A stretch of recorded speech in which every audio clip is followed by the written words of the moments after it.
بسم اللہ الرحمن الرحیم۔ نئی دنیا امریکہ سے صاف صاف باتیں۔ مفکر اسلام حضرت مولانا سید ابو الحسن علی ندوی رحمۃ اللہ علیہ کی سن 1977 میں پہلے سفر امریکہ کے موقع پر ہوئی ایک تقریر سماعت فرمائیں۔ لا الہ الا اللہ، لا الہ الا اللہ، توحید-سنت.com لا الہ الا اس ویب سائٹ پر ملاحظہ فرمائیے ممتاز علماء کرام کی تقاریر، درس قرآن و حدیث، اسلامی کتب کا وسیع ذخیرہ، فرقے باطلہ سے مناظرے اور بہت کچھ۔ الا اللہ، لا الہ الا اللہ،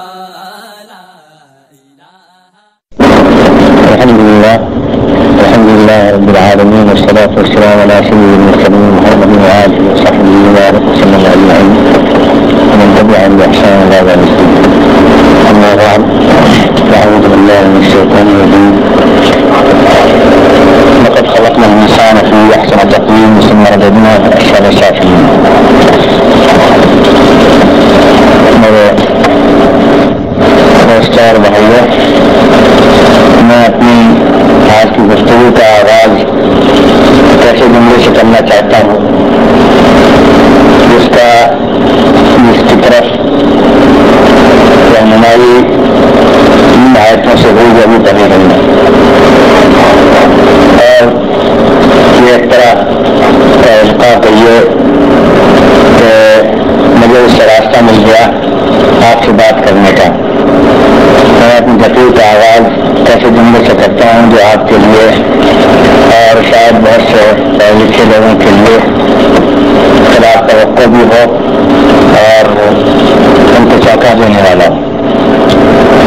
تو یہ کہ مغرب کا یہ خطہ جو یورپ سے امریکہ تک پھیلا ہوا ہے، یہ بڑا خوش قسمت ہے اور بڑا بدقسمت ہے۔ آپ ایک ہی جملے میں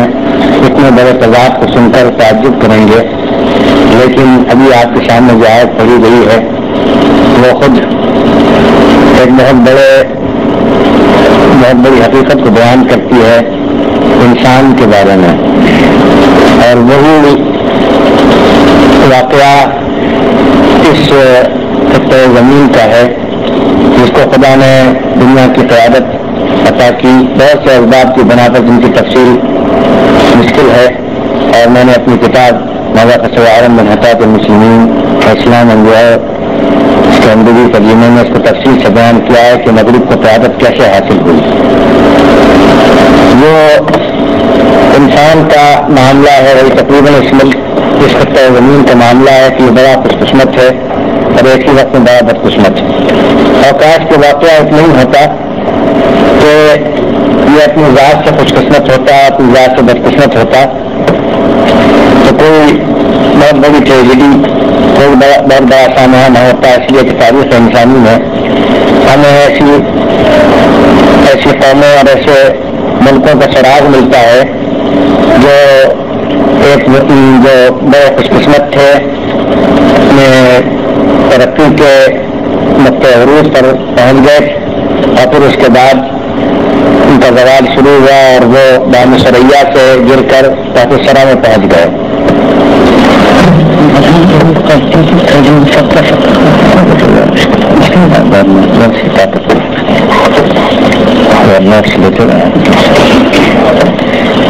اگر یہ تنہا ملک کا معاملہ ہوتا تو ہمیں اس سے کوئی دلچسپی کی وجہ نہیں تھی۔ فرد کا معاملہ بھی ہو سکتا ہے، قوم کا معاملہ بھی ہو سکتا ہے، لیکن جب کسی ملک کو قیادت و رہنمائی کا مقام حاصل ہو اور وہ دنیا کے حالات پر اثر انداز ہو، وہ اس کی بدقسمتی اور اس کی خوش قسمتی انفرادی نہ رہے اور کسی خطے محدود نہ ہو، بلکہ اس کا اثر دور دور پڑے، انسانی قسمت پر، تقدیر انسانی پر پڑے، تو پھر واقعے کی سنگینی، حقیقت کی سنگینی بہت بڑھ جاتی ہے۔ اگر مغرب کا یہ پورا خطہ کہ جو یورپ سے شروع ہو کر امریکہ پر ختم ہوتا ہے، اور میں جب مغرب بولوں تو اس سے مراد یہ پورا علاقہ ہے، یہ اگر اپنی ذات سے خوش قسمت ہوتا، بدقسمت ہوتا تو ہمیں آپ کو اور دنیا کے دوسرے رہنے والوں کو اس سے کوئی خاص دلچسپی نہ ہوتی، لیکن اس کو چونکہ قیادت کا مقام حاصل ہے، اس لیے اس کی خوش قسمتی یا اس کی بدقسمتی یہ اس کے ساتھ مخصوص نہیں ہے، بلکہ اس کا پورے انسانی قوموں انسانی مجموعے پر اثر پڑتا ہے۔ آپ غور کریں گے کہ میں ایک سانس میں، ایک وقتی نہیں، ایک سانس میں اس کو خوش قسمت بھی کہہ رہا ہوں، بدقسمت بھی۔ آپ کو اس کی وجہ پوچھنے کا حق ہے۔ خوش قسمت تو اس لیے ہے کہ خدا نے اس کو اپنی نعمتوں سے مالا مال کیا اور یہاں کے رہنے والی اقوام کو ایسی قوت ارادی، ایسا جوش عمل، ایسی ذہانت، ایسی کارکردگی کی صلاحیت، ایسا کام کرنے کا جذبہ اور ایسی توانائی، انسانی توانائی عطا کی کہ اس نے اپنے اس زمین کو جنت کا نمونہ بنا دیا، خدا کی قدرت کے رازوں کا انکشاف کیا، کائنات کی قوتوں کو مسخر کیا، سورج کی اقبال کے الفاظ میں سورج کی شعاعوں کو گرفتار کیا اور ستاروں کی راہیں دریافت کی، اور اس نے اس مٹی کو سونا بنا دیا۔ حقیقتاً یہ مٹی سونا بن گئی ہے، اب وہ زمین سونا اگلتی ہے اور یہاں کی فضا سے خون برستا ہے، اور یہاں بائبل کی زبان میں شہد اور دودھ کے دریا بہتے ہیں۔ یہ نتیجہ ہے ان قوموں کے جوش عمل کا، ان کے جذبہ مسابقت کا، ان کی بے چین فطرت کا، اور ان کے نہ تھکنے والے اور نہ ہارنے والے عزم کا۔ پھر اللہ تعالیٰ نے اس سرزمین کو جو یورپ سے یہاں تک پھیلی ہوئی ہے، اس کو اپنے قدرتی دولتوں سے مالا مال کیا۔ جتنی خدا کے جتنے خزانے ہیں وہ سب کے سب اس زمین پر موجود ہیں، اور پھر صرف موجود ہی نہیں ہے بلکہ یہاں وہ ہاتھ بھی موجود ہیں کہ جو ان خزانوں کو برآمد کریں اور اس دولت سے پورا فائدہ اٹھائیں، اور وہ قدرت کی دولت کو آخری قطرے تک نچوڑنے کی کوشش کریں۔ اس لحاظ سے یہ ملک بڑا خوش قسمت ہے، اور اس نے اپنی خوش قسمتی کا سکہ صرف اس ملک کے رہنے والوں پر نہیں بلکہ ساری دنیا پر بٹھا دیا ہے، اور آج ساری دنیا ان کی دلجو نظر ہے۔ ہر دنیا کی ہر قوم جھولی پھیلائے کھڑی ہے، ہاتھ پھیلائے بلکہ کھڑی ہے، ان سے بھیک مانگتی ہے۔ اور واقعہ یہ ہے کہ آج دنیا ان کے دروازے کی سائل بنی ہوئی ہے، اور یہ اپنی ذہانت سے، اپنی حسن تنظیم سے، اپنی انہوں نے زندگی کو اس طرح منظم کیا ہے، اور جس طرح انہوں نے ان طاقتوں سے فائدہ اٹھانے کا سبق سیکھا ہے، اس سے یہ ساری دنیا کو فیض پہنچا رہی ہیں قومیں، مادی طور پر، اقتصادی طور پر، اور انہوں نے اپنی افادیت کا، اپنی صلاحیت کا، اپنی ذہنی صلاحیت کا سکہ قائم کر دیا ہے۔ اس لحاظ سے آپ ان کو جتنا خوش قسمت کہیں بالکل صحیح ہے، اس میں ذرا مبالغہ نہیں ہے، اور اس کے لیے کسی ثبوت کی ضرورت نہیں ہے۔ اگر آپ یہاں بیٹھے ہیں، اگر یہ باتیں ہم ہندوستان میں، پاکستان میں، مصر میں، شام میں، عراق میں، سعودی عرب میں بیٹھ کر کرتے مشرق کے کسی حصے میں، تو اس کے لیے ثبوت کی ضرورت تھی، اس کے لیے کچھ مثالیں دینے کی ضرورت تھی، لیکن ہمارا آپ جس پر جہاں جنا ہے وہاں اس مثالوں کی بالکل ضرورت نہیں۔ تو ہمارا راکب ہمارے سامنے یہ ملک ہے، ہم اس ملک میں ہیں، اور ہم خود اس ملک کی ان دولتوں سے اور آسائشوں سے پورا فائدہ اٹھا رہے ہیں۔ اس لحاظ سے آپ کی خوش قسمتی پر جتنا رش کریں، اس خوش قسمتی کو جتنی داد دیں، اس کو جتنا سراہیں، سب بالکل بجائے۔ اس میں کسی عصبیت کو جائز نہیں سمجھتا کہ ہم مشرقی تعصب سے یا اسلامی تعصب سے، اسلامی تعصب نہیں ہے لیکن مشرقی تعصب سے، ایشیائی تعصب سے، قومی تعصب سے، نسلی تعصب سے کام لیں۔ یہ ایک حقیقت ہے، ریزرویشن کی طرح ہمارے سامنے ہے، لیکن اسی کے ساتھ یہ ملک بدقسمت ہے۔ یہ الفاظ ہیں تو ذرا بڑی جرت کے، اور بہت سے بھائیوں کے لیے یہ ذرا اجنبی و نامانوس ہوں گے، لیکن یہ واقعہ ہے، تاریخی حقیقت ہے اور انسانیت کی بدقسمتی ہے، اس ملک کی بدقسمتی نہیں، انسانیت کی بدقسمتی ہے کہ اس ملک نے مادی میدان میں جو فتوحات حاصل کی اور اس میں جو کامیابی حاصل کی ہے، جو ریکارڈ قائم کیا، اور جس طرح اس نے اپنے اس زمین کو گلزار بنا دیا اور لالازار بنا دیا اور اس کو جنت کا ایک نمونہ بنا دیا، بڑی خوش قسمتی کی بات ہوتی اور دنیا کی تاریخ کچھ اور ہوتی. دنیا کی جو اس وقت کی تاریخ ہے وہ یہ تاریخ نہ ہوتی، ایک کچھ اور ہی تاریخ ہوتی، ایک نئی تاریخ بنتی اگر اس خطۂ زمین کو صحیح رہنمائی حاصل ہوتی اور اس کو ایک صحیح دین کی نعمت ملتی، اور وہ جس طرح اس نے مادیات کی طرف توجہ کی اس میں اخلاقیات کی طرف بھی یہ ملک توجہ کرتا، جس طرح اس نے آفاق میں خدا کی نشانیاں دیکھی ہیں، اسمبلی آیات نہ صرف آفاق پر عمل کیا ہے، ویسے ہی انفس میں اور خدا کے پیدا کیے ہوئے دل میں، خدا کی عطا کی ہوئی روح میں اور خدا کے دیے ہوئے لطیف احساسات میں بھی وہ خدا کی نشانیاں دیکھتا اور دنیا کو دکھاتا، اور اس کی ذہانت صرف اسی پر مرکوز نہ رہتی کہ وہ قدرت کے رازہائے سربستہ فاش کرے، بلکہ وہ اپنے دل کے، اپنے روح کے اسرار سے بھی واقف ہو اور اپنے دل کی، انسانی دل کی گہرائیوں سے بھی واقف ہو، اور اس کو معلوم ہو کہ جتنی یہ کائنات وسیع نظر آتی ہے اور جو سیاروں کا اس نے رقبہ دریافت کیا ہے اور سیاروں کے جو اس کا حجم دریافت کیا ہے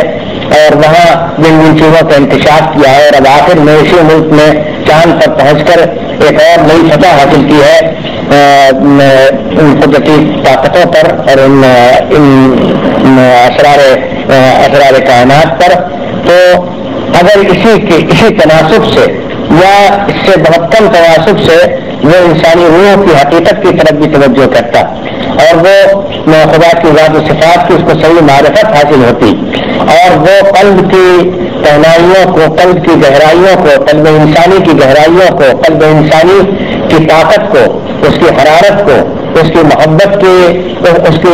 کی وسعت کو، ہمدردی بنی نئے انسان، اس کے اندر خدا نے نئے انسان کے ساتھ ہمدردی کا جو جذبہ رکھا ہے، اس کی لطافت کو، اس کے تقدس کو، اس کی معصومیت کو اور اس کی بے غرضی اور بے لوثی کو بھی اگر یہ ملک معلوم کرتا، اگر یہ ملک اس مٹی میں اس نے جو اپنی ذہانت سب کی ہے، ذہانت سب کر کے مٹی کی جو قسمت بدل دی ہے، اگر وہ اپنے قلب کی طرف بھی توجہ کرتا اور اس قلب کو بیدار کرنے کی کوشش کرتا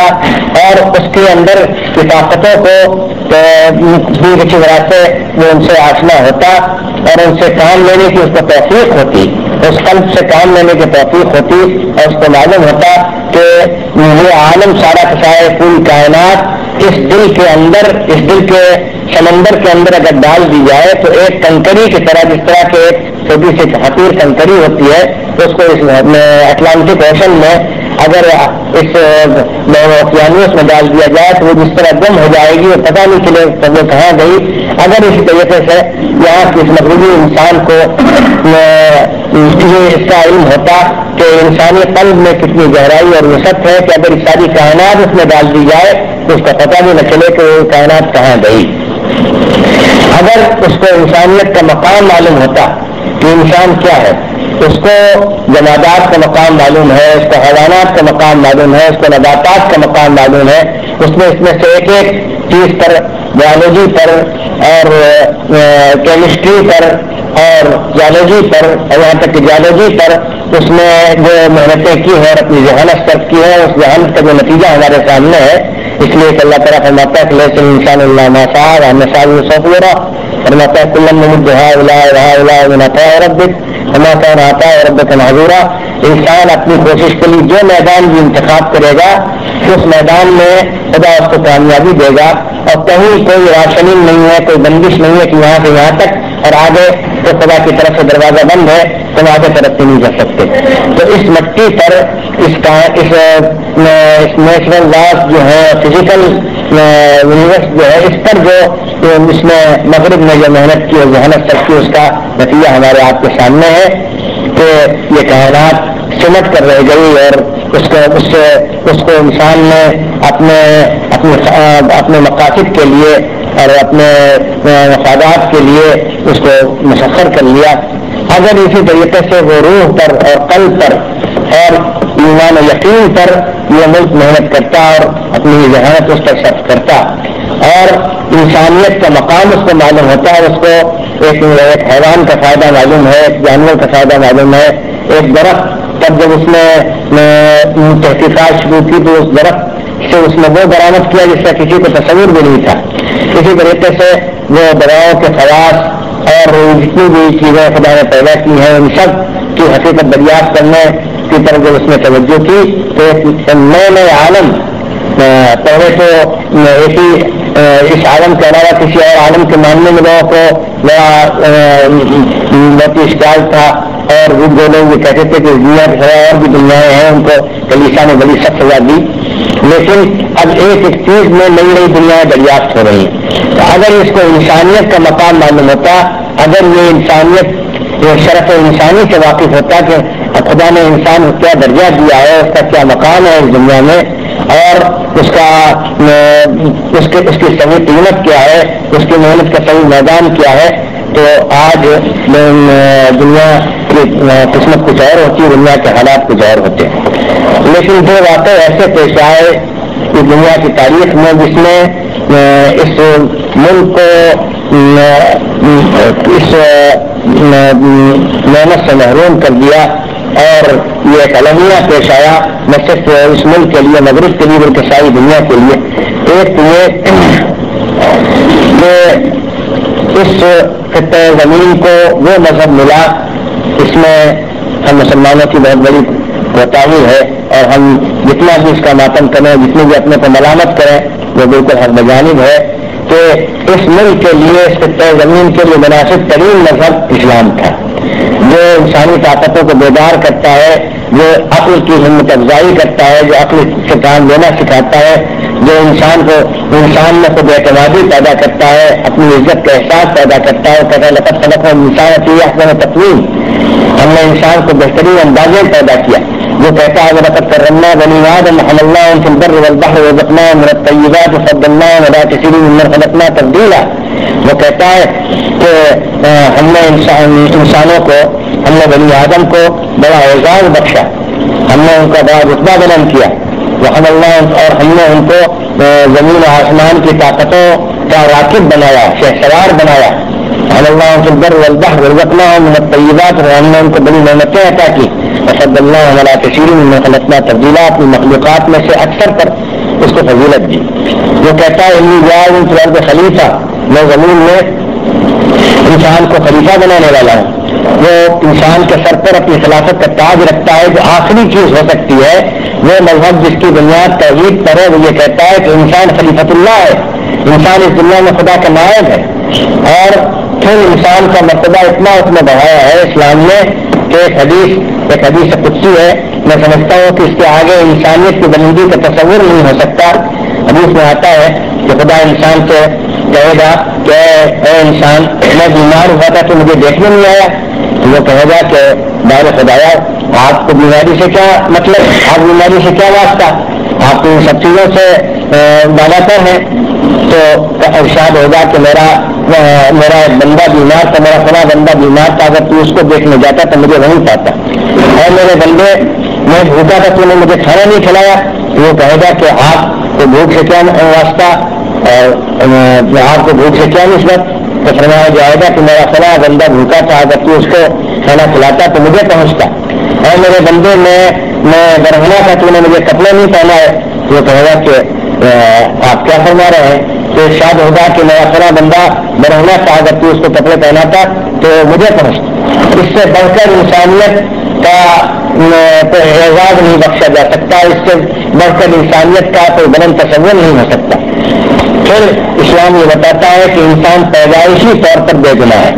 اس کی فطرت صالح ہے اور اس کی تختی بالکل سادہ ہے. کل مولود یولد علی الفطرہ وآباؤہ یحودانہ وینصرانہ ویمجسانہ. ہر بچہ ماں کے پیٹ سے بالکل معصوم پیدا ہوتا ہے، بے گناہ پیدا ہوتا ہے اور فطر کے صحیح پر پیدا ہوتا ہے، تو اس کے ماں باپ کا یہ کارنامہ ہے، ان کا یہ کام ہے کہ اس کو کبھی یہودی بنا دیتے ہیں، کبھی عیسائی بنا دیتے ہیں، کبھی مجوسی بنا دیتے ہیں، وہ اس پر اپنا رنگ کراتے ہیں۔ لیکن انسان جو پیدا ہوتا ہے وہ صبغۃ اللہ لے کر کے آتا ہے، خدا کا رنگ لے کر کے آتا ہے۔ تو اور اسلام یہ بتاتا ہے کہ انسان کی اصل جو ہے وہ طاعت ہے، انسان کی فطرت میں سلامتی لکھی ہوئی ہے، وہ اس کو وہ اگر اپنی فطرت پر چھوڑ دیا جائے، جیسے کہ آپ دیکھتے ہیں کہ بعض بار کھلونے ہوتے ہیں کہ آپ ان کو اگر چھوڑ دیں تو وہ الٹ جائیں، سر کے بل کھڑے ہو جاتے ہیں، یا ہر چیز اپنے مرکز کی طرف جاتی ہے، تو انسان اپنی ذات سے وہ صحیح راستہ اختیار کرتا ہے، یعنی اس کی فطرت اس کی صحیح رہنمائی کرتی ہے۔ انسان کی فطرت میں کوئی کہیں کسی قسم کا کیڑاپن نہیں ہے، چنانچہ آپ دیکھتے ہیں کہ قرآن شریف میں آتا ہے، بہت کم لوگوں کو غور کرنے کا شاید اتفاق ہوا ہو کہ لہا ما کسبت وعلیہا ما اکتسبت، تو انسان کے حق میں انسان کے لیے وہ چیز مفید ہے جو اس نے کمائی، وعلیہا ما اکتسبت، اور انسان کے لیے نفس انسانی کے لیے وہ چیز ملی ہے جو اس نے بتکلف کمائی، یعنی انسان کو نیک کام کرنے کے لیے کسی تکلف کی ضرورت نہیں، اس کو اپنی فطرت سے لڑائی لڑنے کی ضرورت نہیں ہے، وہ تو اس کی فطرت کا تقاضا ہے۔ لہا ما کسبت، کسب یہ مجرد کے صیغے سے آیا عربی کے لحاظ سے، اور اکتسبت یہ مجیدی کے صیغے سے آیا، اس میں تکلف شامل ہے بعض افتعال سے، یعنی جو اس نے اچھا کام کیا، خدا کی مرضی کام کیا، تو عین اس کی فطرت کے مطابق تھا، لیکن جو اس نے غلط راستہ اختیار کیا، ٹیڑھا راستہ اختیار کیا، وہ اس کی فطرت کے خلاف تھا اور اس کو اپنی فطرت سے لڑنا پڑا، اس کو اپنی فطرت سے انحراف کرنا پڑا، اس کے لیے اس کو کچھ مجاہدے سے کام لینا پڑا، ایک لڑائی اس کو لڑنی پڑی۔ اس سے بڑھ کر کیا حقیقت انسانی فطرت کے متعلق کیا سند ہو سکتی ہے کہ اس انسان سے جو صحیح کام ہے وہ اس کی فطرت کا عین تقاضا ہے، اور اس سے جو غلط کام ہے وہ اس نے اپنی فطرت سے بغاوت کی اور فطرت کے خلاف کام کیا ہے۔ تو اس ملک کے لیے ہر طرح سے اسلام مناسب ترین مذہب تھا۔ اگر اسلام اور اس ملک کا سنجوگ ہو جاتا، یعنی یہ ان دونوں کا رشتہ قائم ہو جاتا ہے، جائز رشتہ، قانونی رشتہ، تو دنیا کی تاریخ کچھ اور ہی ہوتی۔ ایک طرف اس خطے زمین کے لوگوں کی توانائی، ابلتی ہوئی طاقتیں جو جوش مارتی ہیں، جیسے فوارہ جوش مارتا ہے، ان کے اندر کام کرنے کی جو انرجی ہے، لامحدود طاقت، کہ یہ کسی چیز پر ان کو چین نہیں ہے، یہ سیاروں تک پہنچنے کی کوشش کر رہے ہیں، یہ سمندر کھوال کر کے انہوں نے اس کے موتی نکالے، یہ سورج کی شعاعوں کو گرفتار کرنا چاہتے ہیں، یہ مٹی سے سونا برآمد کرنا چاہتے ہیں، انہوں نے جان ڈال دی ہے، ایک بے جان چیزوں میں جان ڈال دی۔ ایک طرف ان کی توانائیاں، ایک طرف ان کی بے چین فطرت، ایک طرف ان کے ملک کی شادابی اور ان کے ملک کی قدرتی دولتیں، اور ایک طرف اسلام کی راہ اعتدال، ایک طرف اسلام کی حوصلہ افزائی، ایک طرف اسلام کا دین فطرت ہونا، ایک طرف اسلام کا اپنے پر اعتماد پیدا کرنا کہ انسان اپنی ذات سے ماں کے پیٹ سے گناہگار نہیں پیدا ہوتا، وہ بالکل بے گناہ پیدا ہوتا ہے، اور اگر وہ گناہ کرتا ہے تو یہ اس کے لیے بالکل عارضی چیز ہے، جیسے ہی وہ ارادہ کرے گا اور جیسے ہی اس کا احساس ہوگا، فوراً وہ جو ڈھکنا جو اس کے اوپر زنگ لگ گیا ہے وہ دور ہو جائے گا۔ اس لیے توبہ جو ہے وہ صرف ایک مجبوری کی بات نہیں ہے، بلکہ وہ عین انسان کی فطرت کا تقاضا ہے، اور وہ گیا اس کے اندر سے وہ چیز ابھرتی ہے، باہر سے وہ چیز نہیں آتی، اس لیے توبہ کرنے والوں کو بڑا مقام بتایا گیا ہے۔ تو اسلام انسانی زندگی کو جو طاقت عطا کرتا ہے اور انسان کی جو ہمت افزائی کرتا ہے اور انسان کے اندر کی طاقت کو ابھارتا ہے اور اس میں اضافہ کر دیتا ہے ایک طرف، اور وہ دین توحید ہے، وہ اس میں کہیں کوئی ایسی کچی اور تخیلات پروری نہیں ہے، وہ حقائق پر مبنی ہے، وہ بالکل ایک ایسا عام فہم اور بدیہی مذہب ہے جس کو ہر سلیم الفطر آسانی کے ساتھ سمجھ جاتا ہے. وہ انسانی زندگی کو ایسی بیڑیاں نہیں پہناتا, ان پر ایسی پابندیاں, اس پر ایسی پابندیاں نہیں عائد کرتا کہ انسانی زندگی مقید ہو کر کے رہ جائے. وہ علم کی راہ نہیں روکتا بلکہ علم کو ایک مقدس, علم کو عبادت قرار دیتا ہے. وہ انسان کو دعوت دیتا ہے کہ وفی انفسهم افلا یبصرون, اور وہ کہتا کہ الذین یتفکرون فی خلق السماوات والارض ربنا ما خلقت هذا باطلا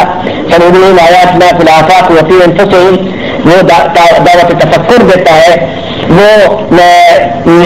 انسان کو اپنے عقل سے کام لینے کی دعوت دیتا ہے. الذین اذا ذکروا بآیات ربهم لم يخروا علیہا صما وعمیا. ایک طرف اسلام جس کا کچھ ذکر کیا کہ اس کی ساخت ایسی ہے, اور ایک طرف یہ ملک جو طاقتوں سے بھرا ہوا ہے. یہ ان دونوں کا اگر اتحاد ہو جاتا اور یہ دونوں ایک دوسرے کے ساتھ تعاون کرتے, صحیح کوآپریشن ہوتا, تو آج دنیا کا نقشہ ہی دوسرا ہوتا. لیکن یہ ایک بدقسمتی ہے, اور صرف اس ملک کی نہیں بلکہ پوری دنیا کی, پوری انسانی کی, اور خاص طور پر ہمارے اس دور کی, کہ اس ملک کے لیے, اس ملک نے جس مذہب کا انتخاب کیا وہ مذہب اس ملک کو یہ بتاتا ہے کہ انسان پیدائشی گناہگار ہے. انسان کے اندر وہ گناہ کا احساس پیدا کرتا ہے, ایک طرح کی مایوسی کہ یہ تو اس کی قسمت ہے اور قسمت بدل نہیں سکتی. یعنی یہ اس کا جنم روگ ہے, وہ جنم کا گناہگار ہے. ایک یہ ہوتا ہے کہ ایک آدمی کوئی گناہ کرے, کسی وقت اس سے غلطی ہو جائے اور وہ سمجھے کہ غلطی ہو گئی تو اس کی تلافی کر دے. لیکن اگر انسان کے اندر یہ عقیدہ بٹھا دیا جائے کہ وہ تو گناہگار پیدا کیا گیا, گناہ تو اس کی قسمت میں لکھا ہوا ہے, اور وہ تو پیدائشی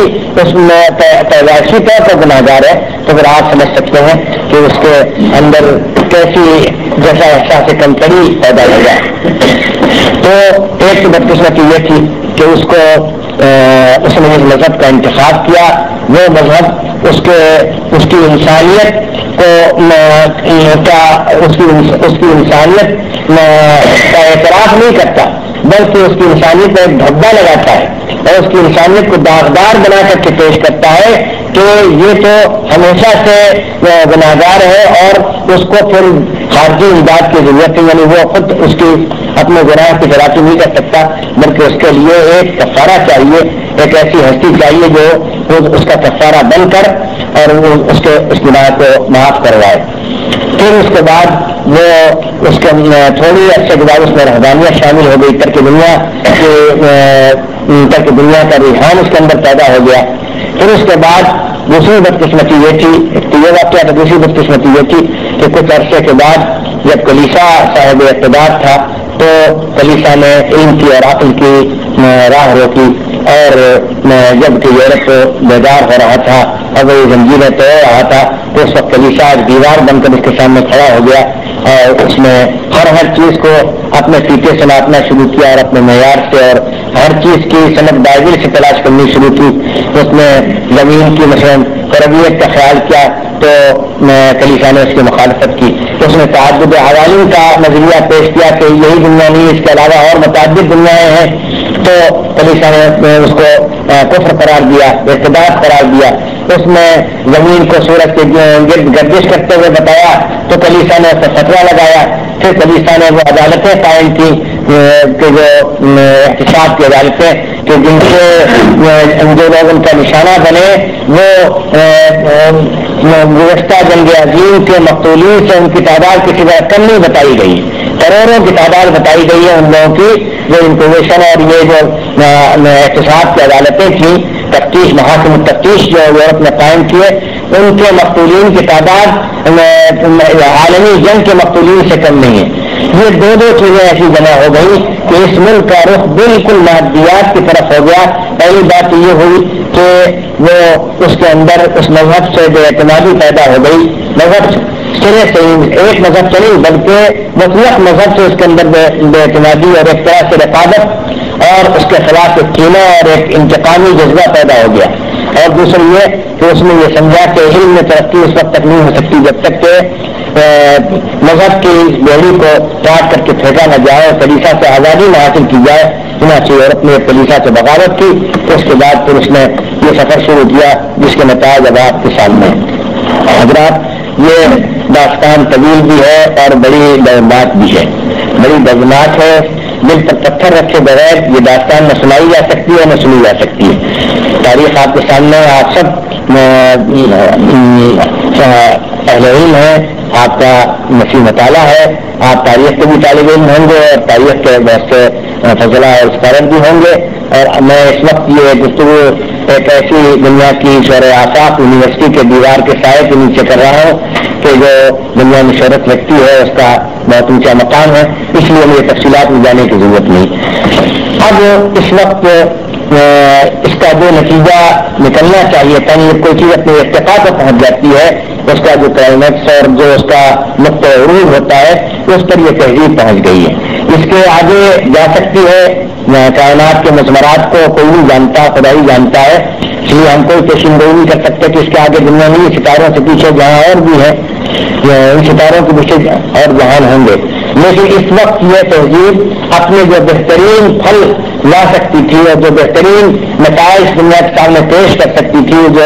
آخری کامیابیاں دکھا سکتی تھی، وہ اس نے دکھا دی۔ اس وقت ہم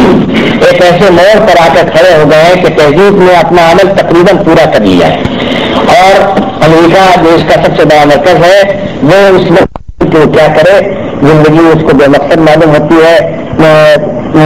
چیزیں موجود ہیں، لیکن ان کا جو اصل فائدہ ہے اور اصل ان کا مزہ ہے وہ اس کو حاصل نہیں ہو رہا ہے۔ اس موقع پر ضرورت پیش کی تھی کہ کچھ اسی ملک میں ایسے لوگ پیدا ہوں کہ جو اس ملک کو اس ورطے سے، یعنی یہ دلدل میں پھنس گیا اس دلدل سے نکالیں اور اس ملک کو ایک نیا پیغام دیں اور اس ملک میں ایک نئی زندگی پیدا کریں۔ لیکن افسوس ہے کہ اب وہ زندگی اتنی تیز رفتاری کے ساتھ جا رہی ہے کہ اس کی بات انسان کے ہاتھ میں نہیں رہی۔ اب انسان زندگی پر سوار نہیں ہے بلکہ زندگی انسان پر سوار ہے۔ اب انسان راکٹ نہیں بلکہ مرکب بن گیا ہے، اور وہ اب اپنے ارادے اختیار سے نہیں چل رہا ہے بلکہ اس کو یہ تہذیب دوڑائے لیے چلی جا رہی ہے، سرپٹ دوڑائے لیے چلی جا رہی ہے، منزل نامعلوم اور باغ دور ہاتھ میں نہیں اور حساب میں نہیں۔ انسان کو سمجھ میں نہیں آ رہا ہے کہ کہاں جا کر یہ سفر ختم ہوگا اور کہاں جا کر وہ رکے گا۔ وہ اب بالکل مجبور ہو کر عامل نہیں بلکہ معمول بنا ہوا ہے۔ تو اس موقع پر امید تو یہ تھی، اور ہم لوگ بہت دنوں سے ایشیا کے مفکرین میں اقبال بھی ہیں اور دوسرے فلسفی بھی ہیں، مسلمان فلسفی بہت دنوں سے کے ہاتھ میں لگی ہوئی تھی کہ مغربی میں سے کوئی ایک نیا رخ پیدا ہوگا، اس تہذیب کو رخ دے گا اور اس زندگی کو، اس زندگی کے ترقیات کو دامانی بنائے گا، بامقصد بنائے گا۔ لیکن افسوس ہے کہ ابھی تک کوئی ایسی شکل نہیں پیدا ہوئی۔ اب اس وقت تقدیر الہی میں اس کو محض اتفاق نہیں کہتا ہے، میں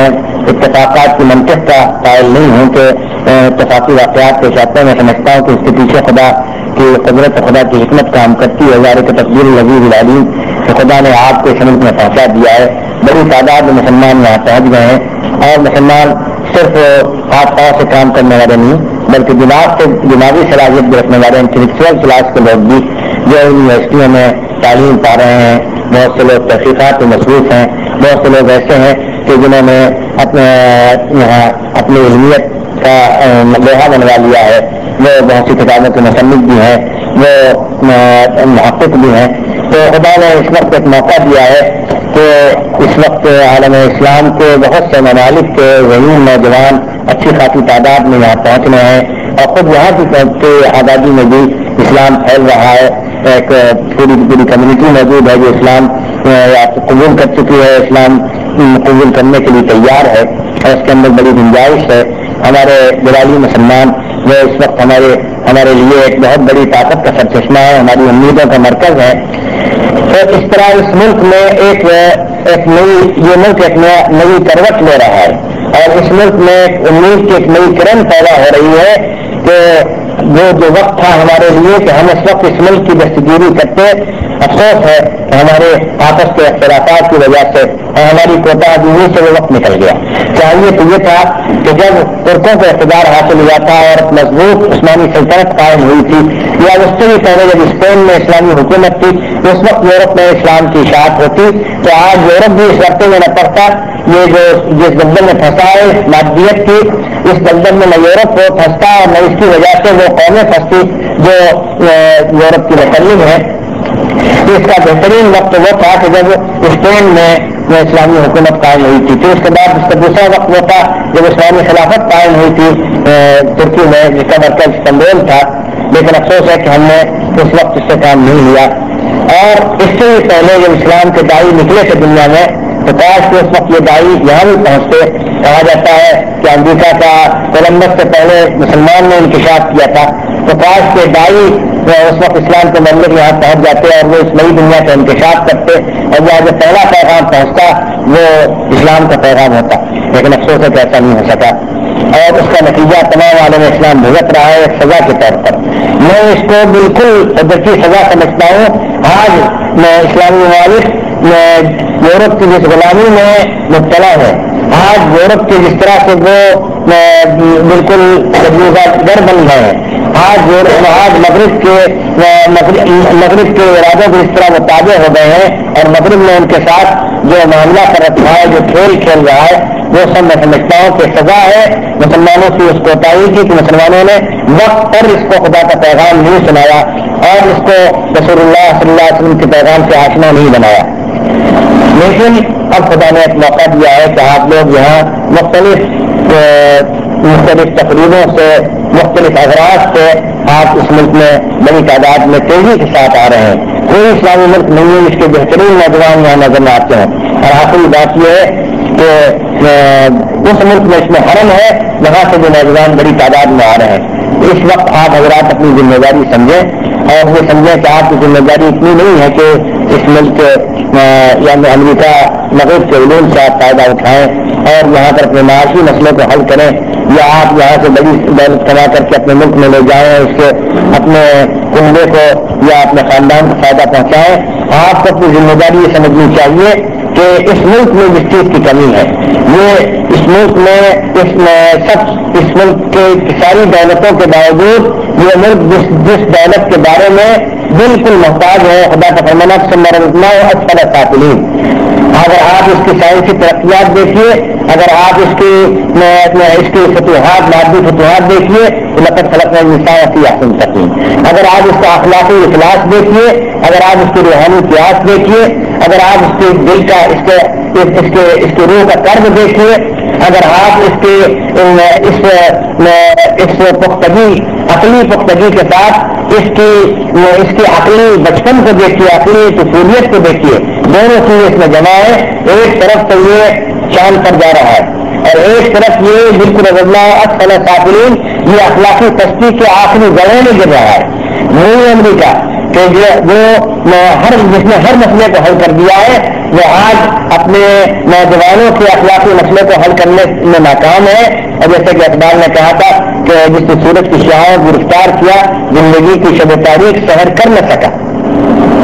وہ جس نے کہ ستاروں کی راہیں دریافت کی اور چاند پر پہنچا، وہ اپنی زندگی میں چاندنی میں لا سکا، اپنی زندگی میں روشنی میں لا سکا. تو یہ جو تضاد ہے اس کی زندگی کا، اس موقع پر چاہیے تو یہ تھا، میں صفائی کے ساتھ کہتا ہوں کہ ہمارا کوئی اسلامی ملک اس پوزیشن میں ہوتا، وہ اس مغرب کو پیغام دیتا، اس مغرب سے آنکھوں سے آنکھیں ملا کر اس سے یہ کہتا کہ تو نے یہ غلطی کی ہے، اے مغرب تو نے یہ غلطی کی، اے مغرب تو نے یہ ٹھوکر کھائی، اے مغرب تیرے درد کی دوا ہمارے ساتھ ہے، تیرے درد کی دوا ہمارے قرآن میں ہے، تیرے درد کی دوا رسول اللہ کے پیغام میں، آخری نبی کے پیغام میں. لیکن میں آپ کے سامنے صاف اعلان کرتا ہوں کہ چاہے ہماری گردنیں ندامت سے شرم سے جھک جائیں کہ سعودی عرب سے لے کر پاکستان تک اور انڈونیشیا تک اور مغربی اقصی مراکش سے لے کر انڈونیشیا تک اور پاکستان تک اور ہندوستان تک، ایک ملک بھی، ایک اسلامی ملک بھی اس پوزیشن میں نہیں ہے کہ اس مغرب کو ذرا سا بھی ٹوک سکے اور اس مغرب سے اعتماد کے ساتھ ذرا سی بات کر سکے. یہ واقعہ ہے کہ ہم لوگوں نے اپنے کو اس قابل ہی نہیں رکھا ہے کہ ہم مغرب سے شریفوں کی طرح بات کر سکیں، ہم مغرب سے مردوں کی طرح بات کر سکیں. ہم جب بات کرتے ہیں تو سر سے لے کر پاؤں تک ہم اس مغرب کے احسانات میں ڈوبے ہوئے ہوتے ہیں. ہماری جہالت ہمارے خلاف شہادت دیتی ہوتی ہے. ہمارا اخلاص ہمارے سر پر جادو کی طرح ہمارے سر پر چڑھ کر بولتا ہے. ہم جس وقت بولتے ہیں ہم ان کی زبان میں بولنا چاہتے ہیں، ہم اپنی زبان میں بولنے کی ہمت نہیں رکھتے. ہم ان کی زبان میں بات کرنا چاہتے ہیں. ہمارے جسم پر ان کا لباس ہوتا ہے، ہمارے ہاتھ ان کی بھیک لینے کے لیے پھیلے ہوئے ہوتے ہیں. ایسی حالت میں کوئی اسلامی ملک اس مغرب سے کہ جو آج اقتدار کا مالک ہے، ہر طرح کی سیادت اس کو حاصل ہے، علمی سیادت اس کو حاصل ہے، سیاسی سیادت اس کو حاصل ہے، اقتصادی سیادت اس کو حاصل ہے، اس میں کون سا ایسا ملک ہے جو اس مغرب پر کچھ ادنیٰ درجے کی بھی تنقید کر سکے یا اس مغرب کو کوئی لقمہ دے سکے، کوئی اس کو مشورہ دے سکے؟ اسلامی ممالک کو اس قابل نہیں ہے. لیکن آپ سے میں یہ کہتا ہوں، ممکن ہے کہ یہ میری تخیل آرائی ہو، ممکن ہے کہ میری بلند پروازی ہو، لیکن میں آپ یہ ضرور کہوں گا اور آپ کو اس قائل سمجھتا ہوں کہ آپ یہ کہوں کہ آپ اپنے وجود سے یہ ثابت کریں، اپنے طرز زندگی سے یہ ثابت کریں، اپنی خود اعتمادی سے یہ ثابت کریں کہ آپ کے پاس اس مغرب کو دینے کے لیے کچھ ہے. آپ وہ چیز رکھتے ہیں جو اس مغرب کو پیش کر سکیں. آپ صرف یہاں لینے کے لیے نہیں آئے بلکہ آپ دینے کے قابل بھی ہیں. آپ کو صرف ہاتھ لینے کے لیے پھیلا ہوا نہیں ہے بلکہ وہ دینے کے لیے پھیل سکتا ہے. یہ بات آپ ثابت کریں. آپ اگر یونیورسٹی کے طالب علم ہیں، آپ اگر یونیورسٹی میں استاد کا کام کر رہے ہیں یا ریسرچ اسکالر ہیں یا آپ مصنف ہیں یا یہاں تک کہ اگر آپ یہاں کسی فرم میں ہیں، کسی کمپنی میں ہیں، جب بھی آپ اپنے ان لوگوں جن سے آپ کا سابقہ پڑتا ہے، آپ کی کلیگس ہیں، آپ کے ساتھ کام کرنے والے ہیں، زمین ہیں، ان سب کے سامنے آپ اسلام کی صداقت کو پیش کر سکتے ہیں. ان میں یہ احساس پیدا کر سکتے ہیں کہ آج بھی اسلام ان کی مدد کر سکتا ہے اور اسلام ہی ان کو اس مصیبت، اس شقاوت سے، اس بدبختی سے نجات دے سکتا ہے کہ سب کچھ ہونے کے بعد بھی گویا ان کے پاس کچھ نہیں ہے. اور اس سے جو حقیقی فائدہ پہنچنا چاہیے ان طبیعتی تحقیقات سے، ان مادی فتوحات سے فائدہ ان کو نہیں پہنچ رہا ہے. یہ آپ کو اس مقام پر ہونا چاہیے اور اپنے آپ کے اندر یہ اعتماد ہونا سے بحال ہونا چاہیے کہ آپ داعی کا مقام رکھتے ہیں، آپ ایک طرح سے رہبر کا مقام رکھتے ہیں. آپ صرف خوشی نہیں ہے کہ آ کر کے ان کی مسیحا کی کلیاں آپ توڑیں اور لوٹ لیں، ان سے اپنا دامن بھریں، بلکہ آپ ان کا دامن اپنی کلیوں سے بھر سکتے ہیں. یہ میں سمجھتا ہوں کہ واقعات کے موجودہ واقعات اور حالات کے لحاظ سے یہ بات بہت ناقابل قیاس ہے اور شاید قبل از وقت ہے. اور ہمارے بہت سے بھائی اس پر تعجب کریں کہ میں یہ کہاں سے یہ باتیں کہہ رہا ہوں، میں کہاں رہتا ہوں. لیکن اسلام نے قرآن شریف جو ہمارے اندر ایک اعتماد اور یقین پیدا کرتا ہے کہ جس وقت رسول اللہ صلی اللہ علیہ وسلم گھر میں کھانے کو نہیں تھا اور جس وقت مدینے میں کوئی اسٹیٹ قائم نہیں ہوا تھا اور جب کوئی معاشی مسئلہ بھی حل نہیں ہوا تھا اور جب مسلمانوں کی حالت یہ تھی کہ وہ اپنی حفاظت بھی نہیں کر سکتے تھے، اس وقت خدا کا رسول قیصر روم کو جو اس وقت کی سب سے سمبل تھا، سب سے بڑی طاقت کا اور جو دنیا کا جو آگے حصے پر جو حکومت کرتا تھا، ان کو خط لکھتا ہے من محمد رسول اللہ الا قیصر عظیم الروم اما بعد اسلم تسلم یؤتک اللہ اجرک مرتين فان توليت فان عليك اسم الجليسين يا اهل الكتاب تعالى الى كلمة سواء بيننا وبينكم الا نعبد الا الله ولا نشرك به شيئا ولا يتخذ بعضنا بعضا اربابا من دون الله فان تولوا فقولوا اشهدوا بأننا مسلمون.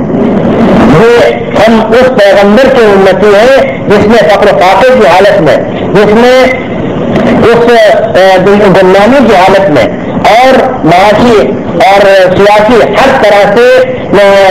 بالکل جس کی کوئی اس وقت پوزیشن نہیں تھی دنیا میں، اس میں وہ دعوت دیتا ہے دنیا کے سب سے بڑے انسان کو، سب سے بڑے طاقتور انسان کو، باجبروت انسان کو اس خود اعتمادی کے ساتھ اور